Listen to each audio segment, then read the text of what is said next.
우리 마스크를 쓰고 있긴 하지만 앞뒤 좌우에 계신 분들과 함께 한번 가볍게 목례로 인사합시다. 사랑하고 축복합니다. 사랑하고 축복합니다. 온라인으로 예배하시는 분들도 사랑하고 축복합니다. 예수님께서 첫 공생애를 시작하시면서 가장 먼저 말씀하셨던 것은 하나님의 나라였습니다. 하나님의 나라가 가까이 왔다, 이렇게 말씀을 하셨습니다. 우리가 흔히 나라라고 생각하면 이제 지도상에 있는 나라를 우리가 생각을 하고 나라의 구성 요소인 영토, 영해, 영공, 이러한 지리적인 나라를 떠올리기 마련입니다. 그런데 하나님의 나라는 그러한 지리적인 나라가 아닙니다. 예수님께서 말씀하시는 하나님의 나라라는 것은 어떠한 것을 말하는 것일까요? 예수님께서 말씀하시는 하나님의 나라는 하나님의 다스리심과 하나님의 통치하심이 임하는 곳, 바로 그곳이 하나님의 나라다라고 말씀하고 있습니다. 그래서 예수님께서 이 바리새인들의 질문 앞에 하나님의 나라가 어디에 임합니까? 라고 질문했을 때 하나님의 나라는 볼 수 있게 임하는 것이 아니라 하나님의 나라는 너희 안에 있다라고 이렇게 말씀하시는 것이죠. 그렇다면 예수님께서 공생애를 시작하시면서부터 가르치셨던 이 하나님의 나라는 구체적으로 어떠한 나라를 말하는 것일까요? 예수님께서 말씀하신 하나님의 나라, 그러한 부분들을 우리가 통해서 하나님의 나라가 어떠한 곳일까 유추해 볼 수 있습니다.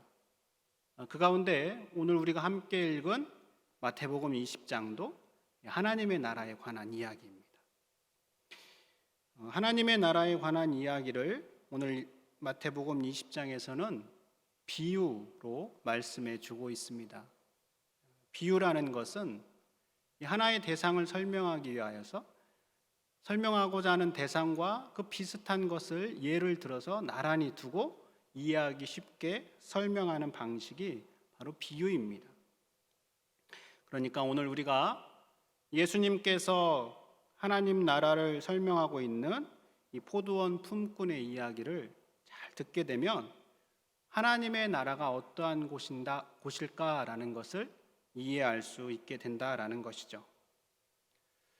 예수님께서 말씀하시는 하나님 나라가 어떠한 곳이고 그 나라는 어떠한 특징이 있는 곳인지 오늘 이 비유를 통하여서 우리가 함께 살펴보기를 원합니다. 오늘 함께 읽은 본문의 시작에서 1절은 이렇게 우리에게 말씀하고 있습니다. 천국은 마치 품꾼을 얻어 포도원에 들여보내려고 이른 아침에 나간 집주인과 같으니, 천국이라는 것은 하나님의 나라를 이야기하는 것이죠. 그 천국은 어떠한 것이냐? 하나님의 나라는 품꾼을 얻어 포도원에 들여보내려고 하는 포도원의 주인과 같다라고 말씀하고 있습니다. 그러니까 우리가 이 본문에서 포도원 주인이 하나님 나라와 같다라고 이야기할 수 있습니다. 그래서 이 포도원 주인이 어떠한 사람이고 어떠한 모습을 보이는가를 우리가 잘 살펴보면 하나님 나라를 이해할 수 있습니다. 보통 우리가 하루를 시작할 때 새벽을 깨우는 사람들의 여러 부류가 있겠지만 그 가운데 인력시장에 모이는 사람들이 있습니다. 일용직 근로자들이죠. 이들은 자신들의 생계를 위하여서 그날의 일이 필요하기 때문에 이른 새벽에 나오는 사람들입니다. 오늘날 이 일용직들이 일이 필요하면 인력사무소에 나갑니다. 인력사무소에 나가서 기다리고 있으면 이제 일손이 필요한 사람들이 와서 필요한 만큼 이제 사람들을 데리고 가죠. 그런데 예수님 당시에는 인력 사무소는 없었고 일거리가 필요한 사람들은 장터에 나가서 서 있었으면 됐습니다. 장터에 나가 서 있으면 주인들이 와서 그날 필요한 일꾼들을 데리고 가는 것이죠. 그런데 예수님께서 이 비유를 말씀하시던 이때에도 실업 문제가 좀 심각했었다라고 합니다. 실업 아시죠? 일거리가 없어서 놀고 있는 사람들이 많은 것이죠. 실업은 수요와 공급이 맞지 않기 때문에 생겨나는 겁니다. 그러니까 장터에 나와 서 있는 사람들은 일이 필요한 사람들입니다. 그러니까 일을 하기 위해서 장터에 나오기는 했지만 마음 한켠에는 좀 불안함이 있습니다. 어떠한 불안함일까요? 오늘은 일을 할 수 있을까? 아무도 나를 데려가지 않으면 어떻게 할까? 그렇다면 나는 오늘 공치는 것인데. 이러한 염려로 불안합니다. 특히나 몸이 건강해 보이지 못하는 사람들은 선택받지 못할 확률이 더 많기 때문에 더 불안한 마음으로 장터에 서 있기 마련입니다. 이렇게 서 있는 사람들에게 마침 자신의 포도원에 일할 사람이 필요했던 포도원 주인이 장터에 나타났습니다. 그리고 이를 기다리며 서 있는 사람들 가운데에서 얼마를 선택해서 포도원에 가서 일하라고 들여보냈습니다. 몇 명을 선택했는지는 나와 있지 않아서 우리가 알 수 없습니다. 다만 포도원 품꾼으로 선택된 사람들은 아마 아주 기쁜 마음으로 일하러 들어갔을 겁니다. 반면에 그 선택에서 제외된 사람들은 걱정이죠. 일을 해야 가정을 책임지고 생계를 유지해야 하는데 그 기회를 놓쳐버렸기 때문입니다. 그런데 이 포도원 주인을 한번 잘 들여다 보십시오. 이른 아침에 나가서 품꾼들을 뽑아서 포도원에 들여보냈는데 또다시 장터에 나왔습니다. 여러분도 알다시피 보통 인력시장은 새벽에 형성이 되고 끝이 나기 마련입니다. 그래서 새벽에 품꾼으로 선택되지 못하면 그날의 일거리를 찾지 못한 사람들은 그냥 쓸쓸한 마음으로 한잔하면서 소일하다가 돌아가는 게 일반적입니다. 그런데 이 포도원 주인은 그렇지 않았어요. 이른 아침에 나가서 품꾼들을 들여보낸 후에 또다시 장터에 나왔습니다. 오늘 성경에는 제3시에 나왔다고 하는데 이 시간은 오늘날로 하면은 오전 9시입니다. 여러분, 오전 9시면 아침부터 일을 하고 잠시 쉬는 시간일 수도 있고 오늘날로 하면 대부분의 하루 일과를 시작하는 시간이기도 합니다. 포도원을 둘러보고 일이 예상보다 많아서 품꾼이 더 필요해서였는지는 모르겠지만 포도원 주인은 오전 9시에 장터에 또 나왔는데 그 시간에도 일을 구하지 못하고 놀고 있는 사람들이 있었습니다. 그래서 포도원 주인은 놀고 있는 이 사람들과 약속을 하고 포도원에 일을 하도록 들여보냈습니다. 아침에 나와서 2번씩 일꾼들을 구했으니까 이제는 충분하지 않을까 생각할 수 있는데 이것으로 끝이 아니었습니다. 포도원 주인은 또다시 장터에 나가서 놀고 있는 사람들을 보고 포도원에 들어가서 일을 하십시오 하면서 들여보냈습니다. 포도원이 엄청나게 커서 일손이 부족해서였을까요? 아니면 그날 안에 꼭 해야만 하는 일이 있었을까요? 우리는 그 이유에 대해서는 명확하게 알 수 없지만, 그러나 중요한 사실은 계속해서 사람들을 뽑아서 포도원에 들여보내고 있다라는 것이죠. 주인이 나와서 세 번째로 들여보낸 시간이 여러분 오늘 성경에 보니까 제6시다라고 나와 있습니다. 제6시면 오늘날 시간으로 하면 12시입니다. 여러분 12시면 어떤 시간입니까? 점심시간입니다. 밥 먹을 시간. 12시에 들어가는 사람들은 점심시간이니까 점심도 해결하고 일도 할 수 있겠다라는 마음으로 얼마나 기쁘게 들어갔을까요? 여러분 간혹 시골에서 일을 할 때 하루 일은 안 되고 반나절 거리 일을 위해서 이제 사람을 얻기도 합니다. 그래서 12시에 품꾼을 더 얻어서 포도원 주인이 품꾼을 들여보내는 것에 대해서 일견 이해를 할 수도 있습니다. 어쨌든 우리가 알 수 있는 것은 12시에 들어가는 사람도 즐거운 마음으로 포도원에 들어갔을 것이다 라는 것이죠. 포도원 주인이 3번씩이나 나와서 품꾼들을 뽑아서 포도원에 들여보냈으니까 이제 더 이상 품꾼들이 필요 없을 것이다 라고 생각할 수 있는데, 이 포도원 주인은 또 그렇지 않습니다.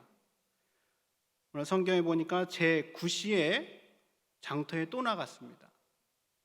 그러면 제9시는 오후 3시입니다. 오후 3시에 장터에 나갔는데, 그런데 이때에도 장터에서 놀고 있는 사람들이 있었습니다. 여러분 품꾼 입장에서 한번 생각해 보십시오. 오후 3시까지 계속해서 놀고 있는 이 사람들은 그 마음이 어떨까요? 아무런 희망이 없죠. 아무도 나를 써주지 않았구나 라는 이 마음으로 실망하고 있는 사람들입니다. 하루해가 왜 이렇게 길게 느껴질까? 그런 생각을 하면서 할 일 없이 시간을 보내는 사람들입니다.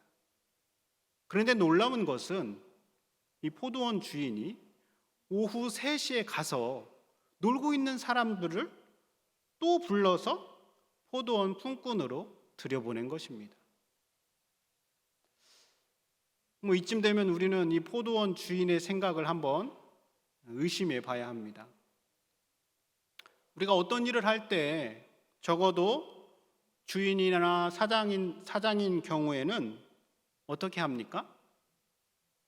그 일거리를 생각해 보고 최소 인원으로 최대 효과를 보려고 합니다.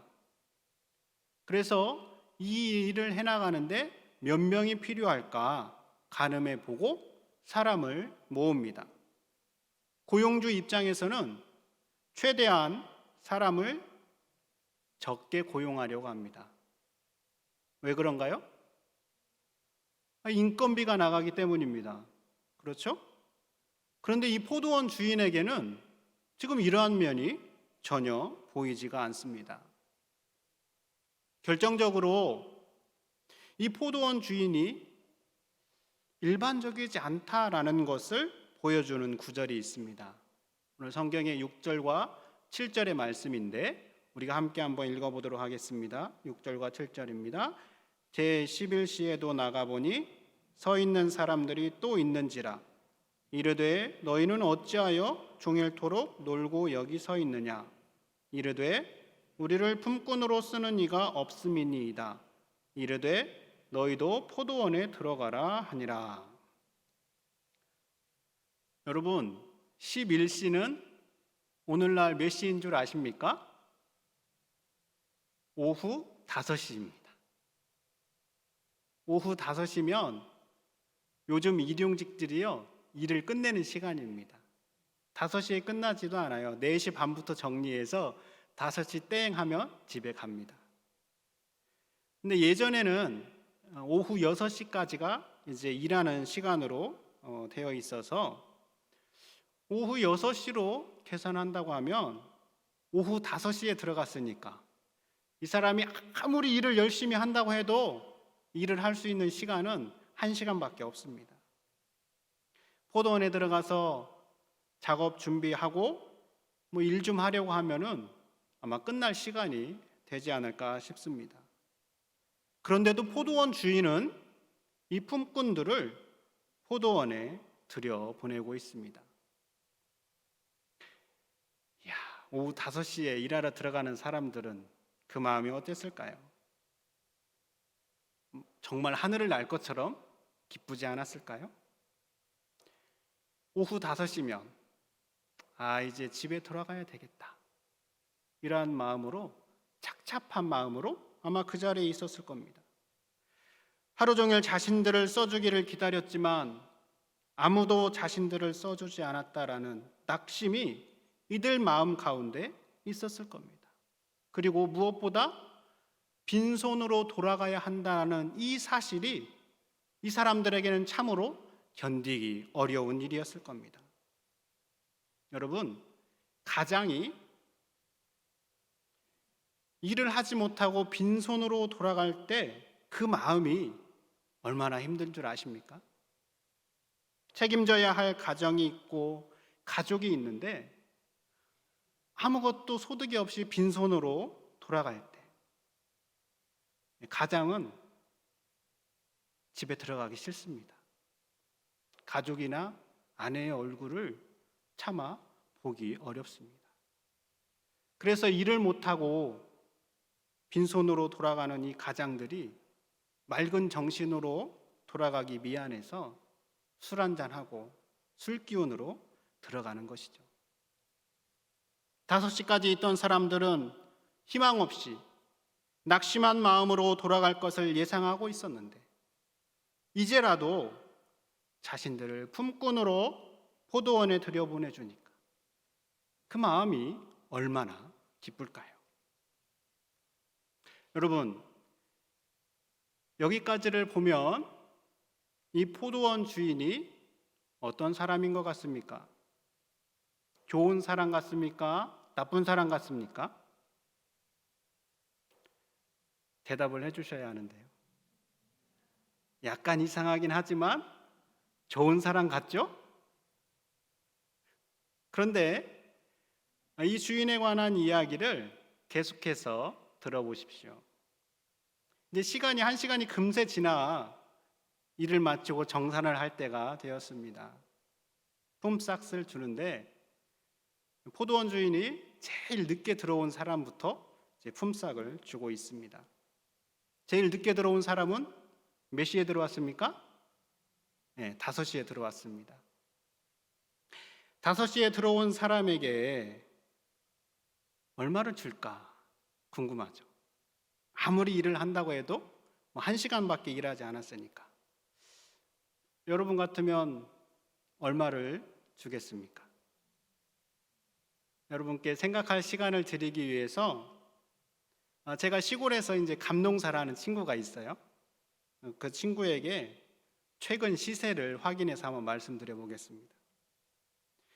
감농사일인 경우에, 남자인 경우에는 13만 원에서 15만 원까지 주기도 하고 여자는 10만 원을 준다고 합니다. 하루 일당에. 그런데 요즘 시골에 사람이 없대요.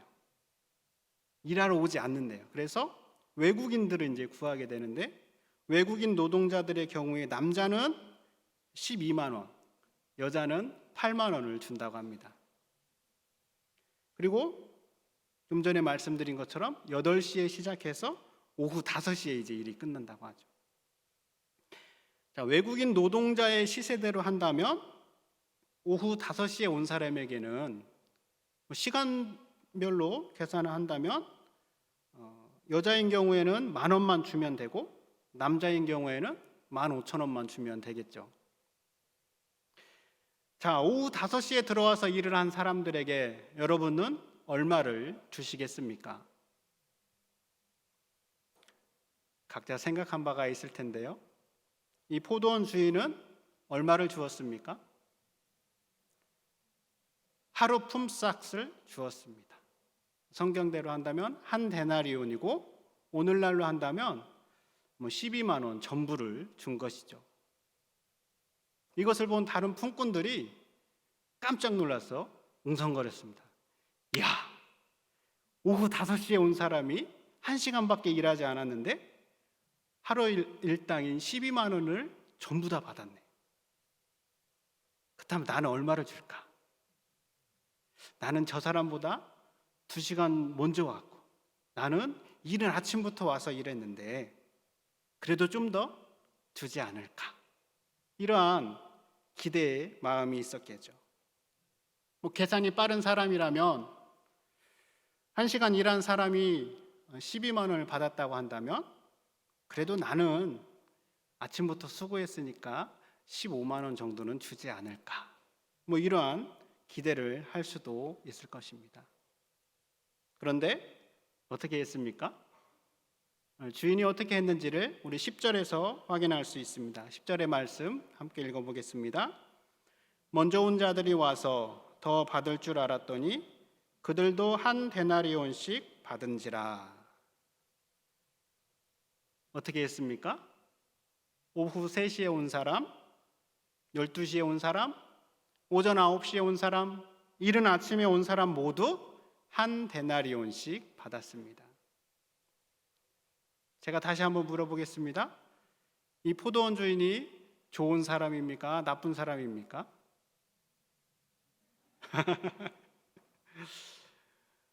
그리고 대답하기가 조금 망설여지지 않습니까? 왜 그럴까요? 우리는 포도원 품꾼이 일한 것과 품삯에 주목하기 때문입니다. 그래서 이 이야기에서 우리도 모르게 이른 아침부터 와서 일한 사람의 위치에서 주인을 보려고 하는 경향이 있습니다. 오후 5시에 와서 하루 일당을 받았다고 한다면 이른 아침부터 와서 일한 나에게는 좀 더 줘야 하지 않을까라는 연민이 우리 안에 있는 것이죠. 그래서 이른 아침부터 와서 일한 사람들이 가지고 있는 마음, 집주인을 향한 원망의 마음이 있습니다. 1시간밖에 일하지 않은 사람과 종일 수고하며 더위를 견딘 우리와 똑같이 대우했다라는 서운한 마음이 있는 것이죠. 그러나 이 주인은 잘못한 것이 없습니다. 왜 그럴까요? 이른 아침에 나가 품꾼들을 포도원에 들여보낼 때 그들과 한 약속 때문입니다. 그들과 어떻게 약속을 하고 있습니까? 오늘 2절 말씀입니다. 함께 읽어볼까요? 그가 하루 한 데나리온씩 품꾼들과 약속하여 포도원에 들여보내고. 어떻게 했습니까? 하루에 한 데나리온을 주기로 약속한 것이죠. 그러므로 포도원 주인은 아무런 잘못이 없습니다. 그래서 여기서 우리가 주목해야 할 것이 있습니다. 그것은 일한 시간과 품꾼들이 받은 보수가 아니라 포도원에 들여보내는 포도원 주인의 행동이어야 합니다. 여러분, 포도원 주인은 할 수만 있는 대로 삶의 불안정한 위기에 놓인 사람들에게 일자리를 제공하기 위해서 한 명이라도 더 포도원에 품꾼들을 들여보내고 있습니다.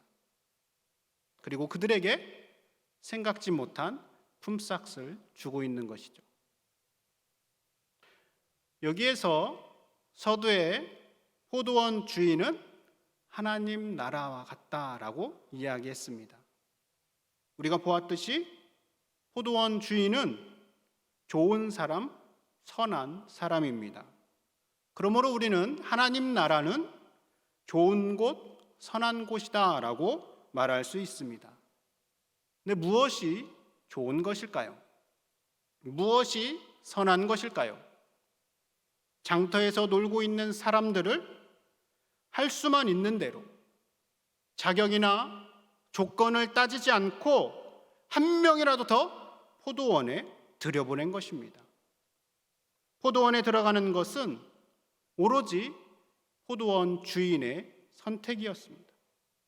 품꾼들이 선택하는 것이 아니라 포도원 주인이 선택해서 포도원에 들여보내는 것입니다. 주인이 선택해서 포도원에 들여보내는 것을 우리는 포도원 품꾼들의 입장에서 무엇이라고 말할 수 있을까요? 그건 두 글자로 은혜입니다. 그래서 이제 우리는 오늘 말씀의 제목처럼 하나님 나라의 특징에 대하여 말할 수 있습니다. 하나님 나라의 특징은 무엇입니까?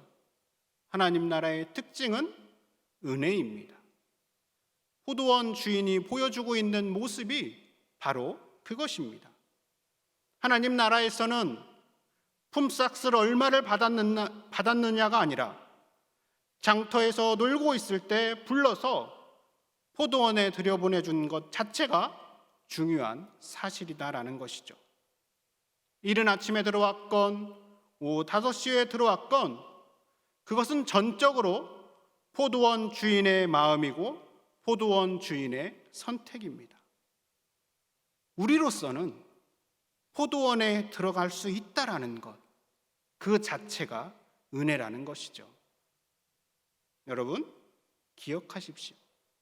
하나님 나라의 특징은 은혜이고 그 은혜의 법이 통용되는 곳이 하나님의 나라입니다. 그럼 이제 우리는 오늘 말씀의 중요한 결론에 이릅니다. 하나님의 나라는 어디에 있을까요? 죽음 이후에 가는 하나님의 나라를 예수님께서 말씀하셨을까요? 물론 죽음 이후에 가는 하나님의 나라도 분명히 있습니다. 그러나 예수님께서는 이 땅에서 하나님 나라가 이루어지기를 원하셨습니다. 하나님의 다스리심이 일어나기를 바라시면서 그래서 우리에게 주신 것이 있습니다. 하나님 나라의 법으로 살아가면서 하나님 나라를 미리 경험하도록 우리에게 선물로 주신 것이 있습니다. 무엇일까요? 바로 이 교회입니다. 하나님께서는 이 교회를 통하여서 우리가 미리 하나님의 나라를 경험해 볼 수 있도록 우리에게 선물로 주셨습니다. 그래서 교회는 하나님의 나라가 경험되는 곳, 하나님의 다스리심이 임하는 곳이어야 합니다. 동시에 하나님 나라의 중요한 특징인 은혜 역시 우리 교회 안에 그대로 드러나야 한다라는 것이죠. 그렇다면 오늘날 교회에 이런 하나님 나라의 특징인 은혜가 충만하게 드러나고 있을까요? 한평생 교회를 다니며 수많은 사람들을 상담하고 많은 책을 써냈던 미국의 레리 크랩이라는 작가가 있습니다. 기독교 상담에 아주 유명한 분이신데요. 이 사람이 늦은 나이에 이제 삶을 많이 지난 후에 교회를 교회되게라는 책을 한 권 썼는데 그 책에서 이렇게 고백을 합니다. 자기가 한평생 교회를 다니고 신앙생활을 하고 있는데 자신이 정말로 다니고 싶은 교회는 은혜의 필요를 아는 교회이다라고 말합니다. 은혜의 필요를 아는 교회. 왜 이렇게 이야기할까요? 교회에는 은혜가 필요한데 자신이 계속해서 교회를 다녀보니까 많은 교회에 은혜가 없다라는 것을 발견하고서 이렇게 이야기하고 있는 것입니다. 사랑하는 여러분, 우리는 포도원 주인의 선택을 받아서 이 포도원에 들어온 사람들입니다. 아무 자격 없이 선택받을 만한 모습이 없는데 이 포도원에 들어왔습니다. 포도원 주인의 선택으로 하나님 나라, 즉 이 교회에 이른 아침부터 들어온 사람부터 오후 5시에 들어온 사람들이 바로 우리들입니다. 이른 아침부터 들어온 사람은 무엇이 은혜일까요? 하나님께서 나를 일찍 선택해 주셔서 이른 아침부터 일하게 해주셔서 감사하다. 중간에 들어온 사람은 하나님께서 나를 늦지 않게 불러주셔서 이렇게 많은 시간 일할 수 있게 하셔서 감사하다. 오후 5시에 들어온 사람은 무엇이 은혜일까요? 이 늦은 시간에 나 같은 사람을 선택하셔서 포도원에 들여보내 주신 것이 은혜다라고 말할 수 있는 것이죠. 이 은혜를 우리가 잊게 되면 교회 안에서 서로를 향한 정죄와 비난, 또 내가 받아야 할 것들에 대한 기대로 다툼이 일어나게 될 것입니다. 그러나 자격 없는 나를 불러주셨다는 사실을 기억한다면, 하나님의 은혜를 기억한다면 교회는 서로를 향한 겸손함과 기쁨, 감사와 감격이 넘쳐나게 될 것입니다. 여러분, 하나님 나라의 특징은 은혜입니다. 그 하나님의 나라를 미리 살아내는 교회 역시 은혜가 그 특징이어야 합니다. 이 특징이 누구라도 알아볼 수 있도록 드러나는 우리 교회가 될 수 있기를 바랍니다. 기도하겠습니다. 하나님 아버지, 오로지 하나님의 선택으로 우리를 불러주셔서 감사합니다.